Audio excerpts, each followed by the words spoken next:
Okay. Hi, everybody. Happy Monday. It's good to see everybody. I'm Jacob. I'm the Deputy Chief Security Officer at GitHub, where I lead the teams responsible for securing GitHub's infrastructure, data, preventing abuse, governance, risk, and compliance. I'll put that up on the slide while we get through this. I've been a developer my entire career. After grad school, I started out building real-time software-defined radio systems as an engineer at the National Security Agency. I helped launch and run a developer experience program there, and I was the agency's executive sponsor for open source software. I led a number of IT initiatives and worked through security as well. I've been at GitHub for 3 years now, and I love having the opportunity every day to help secure the home for all developers. Like many people, as I get older and wiser, well, at least older, I'm thinking about my health and my wellness. So last year, I got more serious about this. I wanted to figure out how I could feel better and maybe have more energy to play with my kids who are still young and want to wrestle and run around. So I tend to dive deep on anything that I'm interested in. So who else goes down a rabbit hole if you're really interested in a hobby? Yep. Okay, so I'm not alone. So I started reading blogs and books and listening to podcasts and talking to my friends. And it's really, really easy to get overwhelmed with like the health and wellness space. Take this probiotic for gut health. No, take a prebiotic. Eat magnesium. Do omega-3s, omega-6s, more cardio, less cardio. It was so much, and I did actually get overwhelmed, but I persevered. And I cut through the swirl, and some core tenets became clear. Are you ready? You are going to be shocked about this. Eat well. Try not to eat more food than your body needs. Sleep well. Your brain needs it every night. And get some exercise. That's 95 to 99% of it for me.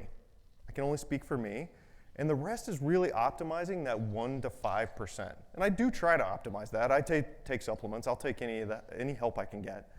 But if you try to fully optimize every single aspect of this, you can get overwhelmed. And it's a deep and broad problem space. Which brings us to the supply chain security space. If we try to optimize every single aspect of the software supply chain security, it can also be overwhelming. In the security world, it's easy to get focused on the latest tools, specific security features, dashboards, metrics, integrations. We become obsessed with the equivalent of probiotics versus prebiotics instead of getting 8 hours of sleep. Much like wellness, optimizing the 1 to 5% gains at the end while the basics are unaddressed misses a large opportunity. So, what are the software supply chain fundamentals? For me, it comes down to 3 pillars. Software security and secrets is number 1. If the software we ship isn't secure, then we start off on the wrong foot. Credential storage is a basic tenet and one of the most often overlooked. Number 2, platform and developer security. All the platforms and systems that our devs and admins use to ship software, are they resilient against attacks as well? And last but not least is build systems and dependencies. Where do we build the software and what's it made of? From my view, these are the fundamental pillars. But before we dig into each one of these, which we'll do, let's get on the same page about what I mean by a software supply chain. These are the components that make up a piece of software. So say it's an app on your phone, or GitHub.com, or a SaaS tool that your company might use. And this includes foundational components that we don't typically build ourselves, like the operating system or the libraries that are on the operating system, the hardware. It also includes first-party components that our developers do build. This is the software application itself, the database configurations that go into our apps. It's the dependencies for that software, so Python packages, Ruby gems, NPM packages. It also includes the tools that we use to put all that together. So our CI/CD platforms, our developer platforms, ticketing systems, docs, all of those things, how it's configured, secured, managed, those things all make up the software supply chain system. It even comes down to some of the laptops and systems that our devs and admins are using. That could potentially be a factor here if those things have privileged access into our network systems and build dependencies. So as an example, let's think about manufacturing an automobile. we can understand where every single part of that car was built and how it was built. And in software, this is kind of similar to the software bill of materials that I'm sure we've all heard a lot of. If not yet this week, I'm sure we will. But what else comes into play here? Are the doors to the assembly facility where the car is put together, are those locked? Who stores the keys? Where are those keys to the facility stored? Like, where are the design and the manufacturing of those keys? How about the software that goes into the car itself? Who's building that? What are the build systems that goes on? It's a lot more than just the car itself. Can we just throw a tool at this and be done? Much like the health example, it's hard to know where to start. We've all seen eye charts like this. There's hundreds of tools and optimizations available. Should we start with the cloud, SaaS integrations, API security, browser plugins? Every one of those is important. Every one is nuanced. But there's plenty of standards and recommendations and tools and vendors to help with this. And many of them are great. And many of them we partner with in the GitHub security team. But it's a complicated landscape.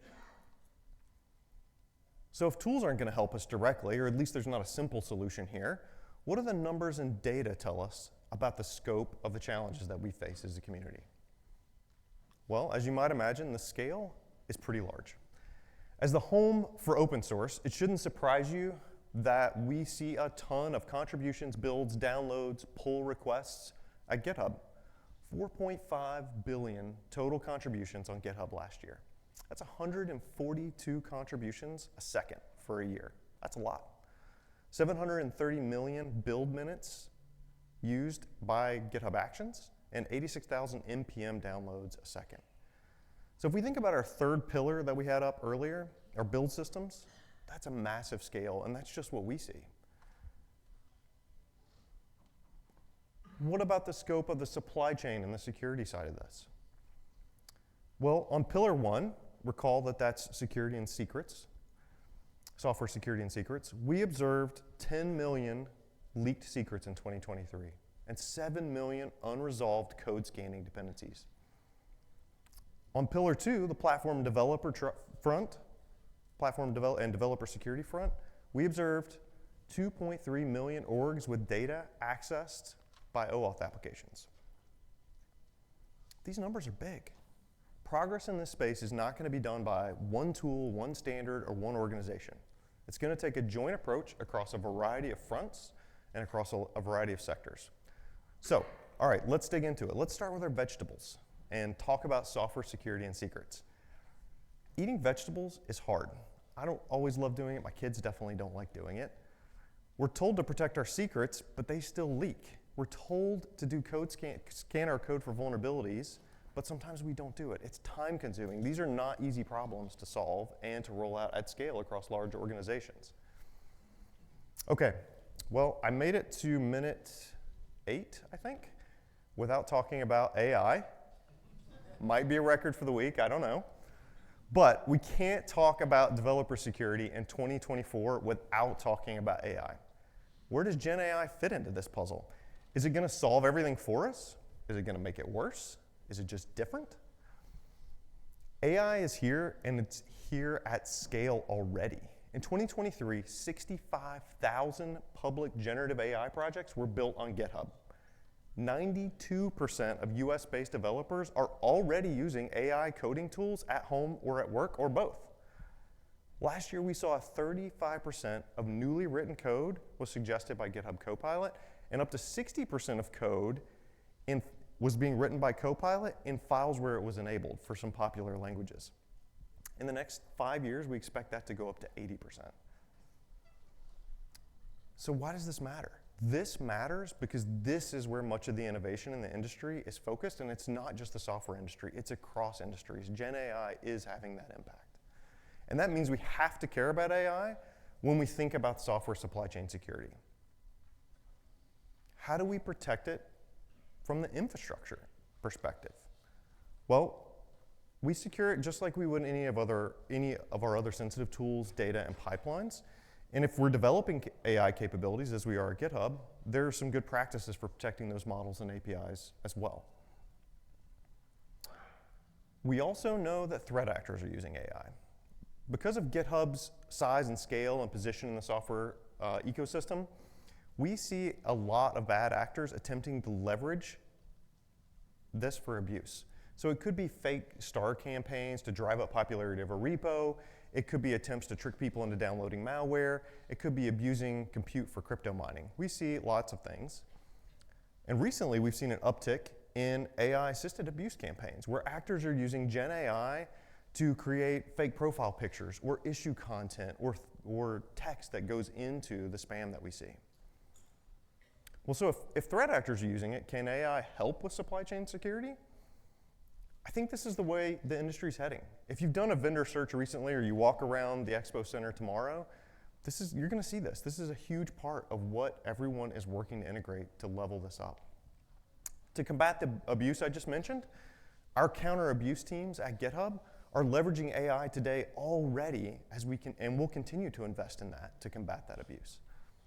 We're going to see this in code security, build security, platform security. It's going to be across our industry. Staying away from AI is not going to help us in the supply chain game, and thinking that we'll avoid a supply chain issue by avoiding AI is a false dichotomy. We have to embrace this as a new technology, and we have to think about it in the software supply chain space. Okay, so AI is a big deal for software development, security, and supply chain. We're still eating our vegetables. I want to explore a couple practical examples of this with a demo. Okay, so we've got a repo here. Hopefully folks can see that. Yep. And it's for a conference management application using Django. Fun fact, I've been a Django user for about 15 years now. Okay, that's the repository. Let's switch over to VS Code and take a look at some of the code inside this app. We're going to open the files view for the actual agenda, and we want to add some code to this that's going to display talks from the conference on the application. So we're going to go in here, and we are going to copy and paste some code I found in a random forum online. I'm sure it's safe. It's probably going to be fine. Okay? And we are going to go ahead and do the GitHub flow and commit this and open a pull request and get that going. But you know, it's actually great to have an AI pair programmer with me in the editor. So GitHub Copilot's right here with me. Why don't we switch over to that before we leave and actually talk about this with GitHub Copilot a little bit and see if maybe we've missed anything. So I'm going to go over here, highlight the code, and say, are there any security flaws in this code? And see what GitHub Copilot says. Oh, that's not good. I should have done that before I opened the PR. So it looks like there is an SQL injection vulnerability in the code. And GitHub Copilot explains it to me, tells me where it's at in the code, and gives me a suggested replacement to fix it. And thankfully, it does it using the native Django constructs, which is nice, so I can make it uniform with my code. So that's great, and it's really awesome to have GitHub Copilot or a pair programmer in the editor with me, but we really need to think about this end-to-end as well. And so while it's awesome to iterate there, I need it end-to-end in security. Not every developer may remember to do that in the editor, and then we also have a lot of code that's already been checked in. So we're talking about code security here. So I want to show you how we approach this at GitHub. So let's go ahead and go to that pull request that I opened up a few minutes ago and look at the less than secure code I found on the internet. And we can see that there's also an explanation here using GitHub code scanning in our advanced security. Now, this explanation and identification has been there for years in this capability, but recently we added in AI to be able to automatically put in a suggested fix through Copilot with Copilot-powered GitHub Advanced Security. And now I can actually see a very similar recommendation here and why it's going to fix it for me. And then I can actually go in and commit the fix, edit it, dismiss it, do whatever I want to. I'm in full control of that, but I can do it right in the pull request. And as a developer, this is huge because I don't have to break out of the flow. I open the pull request, the alert shows up, the fix is in line, and I can handle it right there. Okay, before we leave this example, let's make sure we're connecting to the right database. I want to make sure that the most up-to-date talks are there. So let's go open the settings file and copy and paste some more great code I found into that. I'm sure it'll be fine. just like the last time. So we're going to go into the database area here, and we'll copy and paste some very specific database connection logic to get the latest and greatest conference talk data. Okay, we're going to go ahead and commit that using the command line again, and we'll just go ahead and push that directly up to my repo on github.com. And it was rejected. So if we look in a little bit closer here, we can see that it was rejected because it didn't meet the standards for that repository. And what really happened here is that push protection saw the secret before it landed on my repository on github.com and stopped it from ever going up there. And for those of you who are developers, if you get a secret in code in your repository on GitHub or whatever other version control system you're using, it's pretty rough. You can't really get it out. It's done. You just have to deal with it. You have to rotate it and move on. There's not really a good way to get that out of there because once it's exposed, it's exposed. And so being able to stop it before that ever happens is really nice. This is near and dear to my heart because as part of the security community and as part of my job, we talk to a lot of customers and partners. And having secrets in code is pretty bad, but it can be really worse if that leaks and a threat actor can get access to it and be able to take those secrets and pivot even further. So we really want to prevent those from ever getting in. So we can click on the link here actually and get a little bit more information about what's going on. And it takes us over to why it was blocked. It says it was a Cosmos DB identifiable secret, which is good. And I have some options here as a developer on what I want to do. But ultimately, I'm just thankful that it stopped me from doing this and causing me potentially hours worth of work that now I can just deal with in a few seconds. Okay, so in that demo, we've seen some examples of software security tools and integrations, how AI is changing the way we secure software, and we've touched on the importance of strong secrets and credentials posture. But let's be clear, AI is not an all-encompassing solution for the supply chain. It's certainly going to be part of it, but it's not going to fix everything. So let's dig in a little bit to Pillar 2, platform and developer security next. As always, I like to start with the developer. At GitHub, we see this as the beginning of the security story, the developer account. Two-factor authentication is table stakes right now. It's required. It's expected. We believe so strongly in this that we took the somewhat controversial step of enabling 2FA for all code contributors on github.com. Since then, we've seen a 95% opt-in rate for those that have received the requirement and a 1/3 reduction in 2FA support tickets. That's amazing. And excitingly, 1.4 million passkeys registered. Speaking of passkeys, this is a huge step forward for the industry, and I think it's part of the developer security story. Most security breaches are not the product of exotic zero-day attacks, but stem from common, lower-cost tactics like social engineering, credential theft, and password leaks. Over 80% of data breaches trace back to passwords, according to the FIDO Alliance. Addressing two of the major gaps for the old model, lost passwords and phishing, this is huge. Passkeys are, I think, a great net benefit to the industry. So the other part of platform security is third-party integrations. Now, these are distinct from software build dependencies like NPM and Ruby gems and things like that, which we'll talk about in a minute. So think of CI/CD tools, think of metrics integrations, think of analysis and optimization tools. These are often the things that are aiding us in the software development lifecycle. We often focus on the security of the main tool of the code that our developers are building, and then think of these kind of as a second class of a security concern. But depending on how they're integrated and what kind of access they have to our systems, they actually can be just as dangerous to our supply chain posture. So internally at GitHub, when we evaluate a third-party vendor that we want to work with and how they're going to integrate into our SDLC or to our systems, I often ask the question to the team, if this app or this system that we're partnering with, if they get owned, what's the possible impact to us? How do we gauge that? What's the risk? What's the threat model to that? Okay, last but not least, build security. Software dependencies, we are finally there. This is a big one. At GitHub, we have Dependabot, which helps us keep up with our dependencies. And so this is things like NPM and Python and Ruby packages leveraged in our code. And Dependabot helps us automatically keep those up to date. It opens automatic pull requests up for our developers so they can just triage and accept them quickly.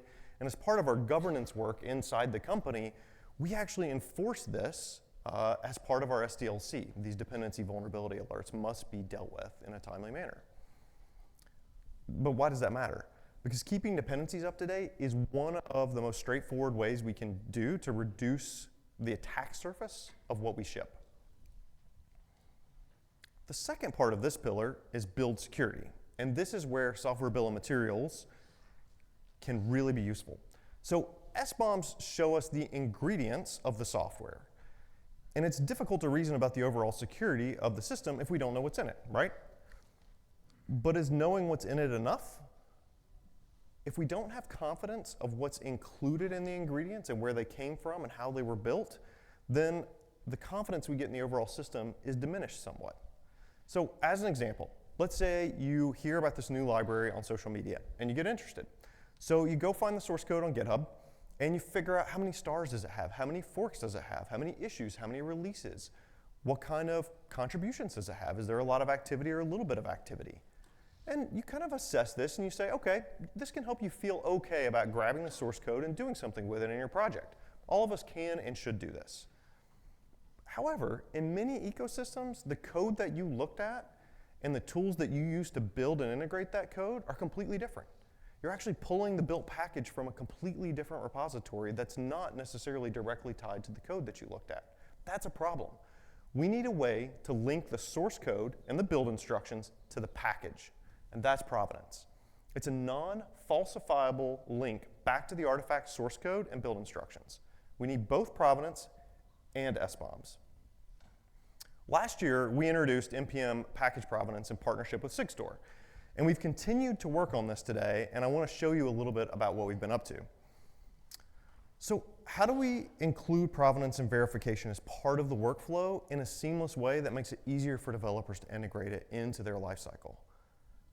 We want to save developers time and give enterprises an easy way to scale, build, and integrate policies that have traditionally been challenging to do.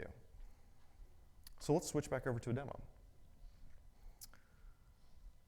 Signing software that you build is kind of like flossing your teeth.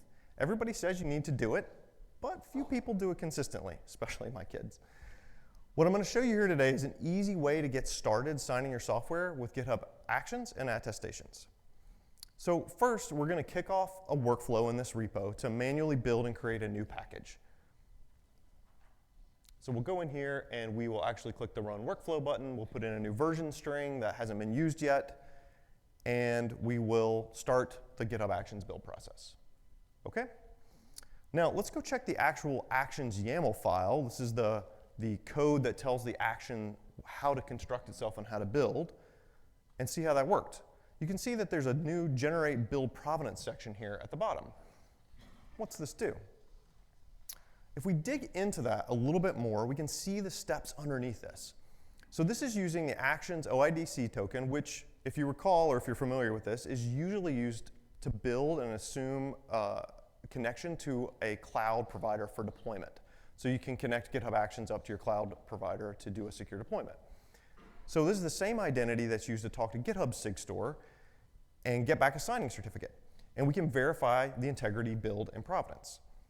It's important to draw the distinction here between signatures and attestations. So we typically think about signed software, but attestations are cryptographically assured statement of fact by an actor, GitHub Actions in this case, and it creates an unforgeable paper trail linking the build artifact that you're installing from whatever ecosystem that you're using back to the workflow that produced it.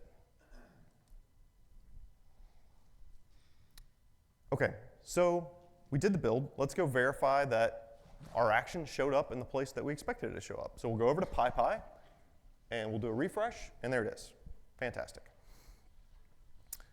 So this action ensures that the attestation is stored in a durable location in a repository. And so part of what we're doing here is making that link easier for developers to do. So we can actually go see in the new attestations view on GitHub that as part of that build, it was signed and the attestation was stored in a location in the repository that we can go access.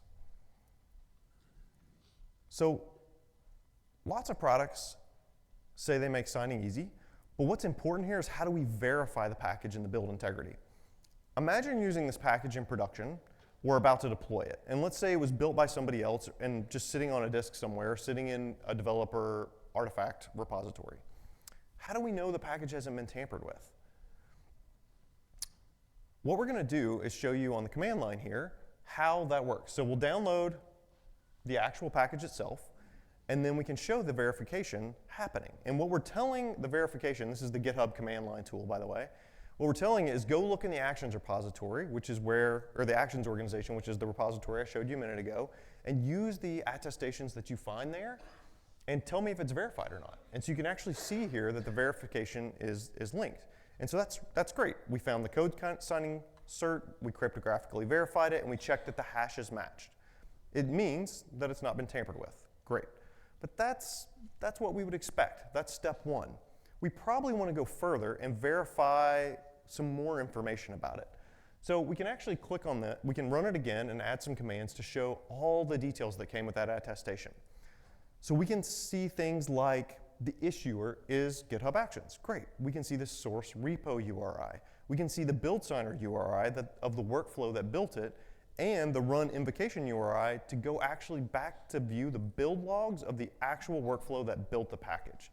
Imagine that for triage and forensics if we're all investigating an open source issue that is causing challenges in the community and we were curious what the actual build instructions were. It would be really nice if we had this kind of linkage for all these open source packages, right? So the command line's awesome. Hopefully there's some folks in here that still enjoy the command line. But what does this mean for the security of the supply chain at an org and enterprise level? So let's say our production systems use something like Open Policy Agent. You can use any policy language. We can use a file like this to create a policy that will say only deploy packages that come from a particular repository, or maybe only from a particular workflow. That's lines 1 and 2. And if you're a bit more paranoid, we might want to ensure that we know what branch it came from. Or if we're really paranoid, we might want to, and we want to avoid something like repo jacking, we could go in and say, here are the identifiers of the repo or the org that are immutable and never want to change. And we want those to be verified before we deploy to production. So what we just did now is explored GitHub's new artifact attestations capability, which, by the way, works for public and private source code on github.com. And we use GitHub Actions OIDC plus SigStore to create cryptographically verifiable build attestations. And we stored them on the new attestation store. Then we leveraged the attestation store to verify that the package was what we wanted it to be and it hadn't been tampered with. We verified the details of it, and then we applied a policy to ensure we only deploy packages that meet certain criteria. And this is how we can scale this in our organizations and across some of the open source ecosystem as well. Okay, we've eaten well today. We got 8 hours of sleep last night, and we went for a walk. How can we apply these principles in our own org? Well, first of all, and this is not something I would just say to this audience, I tell this to anybody who I talk to, turn on secret scanning. We talk about this all the time with partners in the community. This is such a critical investment right now because of so many breaches happening through secrets and credentials. The time and cost savings that we can see here by doing this up front far outweighs not doing it. Code security tools. We obviously use GitHub Advanced Security for SAST at GitHub, and it's free for public repos. But depending on what your specific use case is, there's lots of options here. It's definitely something that I recommend. Okay, sleep well. Two-factor authentication, passkeys. Account takeovers are still one of the major vectors of breach today. Two-factor authentication, passkeys, FIDO, all make this so much harder for threat actors. Review third-party integrations and dependencies. It's not just your code or even the software build dependencies. It's everything. It's CI/CD. It's those OAuth integrations that happen, whether it's on GitHub or another provider. They all make up the whole story of the security posture. And then exercise. Automatic dependency updates is a great thing to enable and turn on. It really reduces the surface area of attack. And as a bonus, dig into SBOMs, Providence Solutions, attestations, NPM, GitHub, others. I would say that this is something that is growing in prominence now, and while it's still challenging to scale, I think it's getting easier and easier with things like attestations. We're going to see this become standard, I think, over the next few years. know what's in your builds, and know where it came from. So that's our fundamentals, that's our pillars. What else? So as security leaders and practitioners, we need to be conversant and comfortable with AI technology. Explore AI, pair programmers, AI and security tools.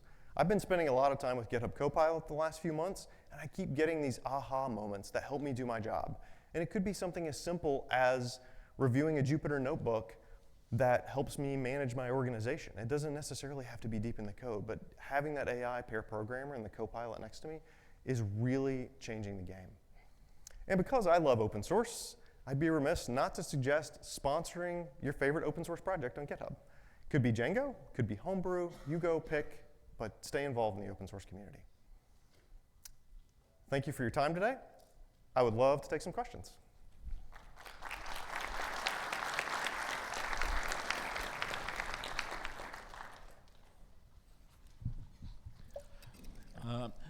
Being both paranoid and old, and those are related, I have to ask you about reflections on trusting trust. Should I trust this stuff? Your code? In terms of the GitHub attestation? All of it. I assume you've read Trusting. If you haven't read Reflections on Trusting Trust, you should. That's true for everybody here. So yeah, given that, why am I trusting this system? Yeah, I think it's a great question. I think this is where open source and the community of security professionals comes into play here. We all have to work on this together. We have to understand how are we doing this. This is partly why we're partnering with companies like SigStor, organizations like SigStor and the Open Source Security Foundation and things like that to do as much together with the community as possible, because I think it is an evolution that we're going to have to make, and it's not just any one company, right? It's across private sector, public sector, organizations, large companies, small companies, academia. I think this is where we've got to bridge those gaps and do it together so we have more eyes on these very challenging issues so that we can level up the trust. Yeah, please. Thank you. I'm curious about the provenance and attestation that you were talking about, and as a consumer of software, not as a developer, how can I do a health check on somebody else's code, system, whatever it is that I'm thinking about buying and bringing in to my organization? Are there any automated ways where I can say, okay, let's check the provenance, let's kick the tires and see what's there, what's not there? Yeah, that's a great question. I would say a couple things. A, like, let's chat after. But B, like, at a high level, being able to build this in and have it scale is one of the things that we want to be able to do. And so this is where kind of having those standards that are backed by things like SigStor can allow quick checks to see if there's an attestation for a particular package or not.